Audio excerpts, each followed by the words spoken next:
सोन्याची चेन खरेदी करण्याच्या बहाण्याने सराफ दुकानात आलेल्या एकाने 1,51,000 रुपये किमतीची 2 तोळे वजनाची सोन्याची चेन गळ्यात घालून सराफाला दमबाजी करत ती पळून नेल्याची घटना खरवंडी कासार तालुका पाथर्डी गावातील चिंतामणी ज्वेलर्स या दुकानात घडली। याबाबत सराफ व्यावसायिक मुकुंद चंद्रकांत चिंतामणी राहणार खरवंडी कासार तालुका पाथर्डी यांनी गुरुवारी 18 एप्रिलला रात्री पाथर्डी पोलीस ठाण्यात फिर्याद दिली। सोमवारी 15 एप्रिलला सकाळी 10:38च्या सुमारास रवी पोपट घुले राहणार काटेवाडी तालुका पाथर्डी नावाच्या इसमाने दुकानात येऊन सोन्याची चेन दाखवण्याची मागणी केली। त्यावेळी सराफ व्यावसायिक चिंतामणी यांनी त्यास 1,51,000 रुपये किमतीची 2 तोळे वजनाची सोन्याची चेन दाखवली। ती घेऊन त्याने गळ्यात घातली आणि तेथून पैसे न देता तो निघून गेला। त्यानंतर फिर्यादीने त्यास फोन करून सोन्याची चेन अथवा पैसे देण्याची मागणी केली।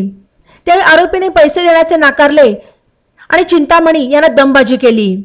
वारंवार फोन करूनही आरोपीने सोन्याची चेन अथवा पैसे न दिल्याने चिंतामणी यांनी पाथर्डी पोलीस ठाणे गाठून फिर्याद दिली।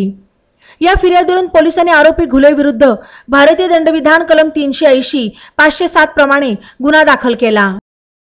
बातम्यांसाठी ई नवा यूट्यूब चॅनलला सबस्क्राइब करा आणि बेल आयकॉनवर प्रेस करा।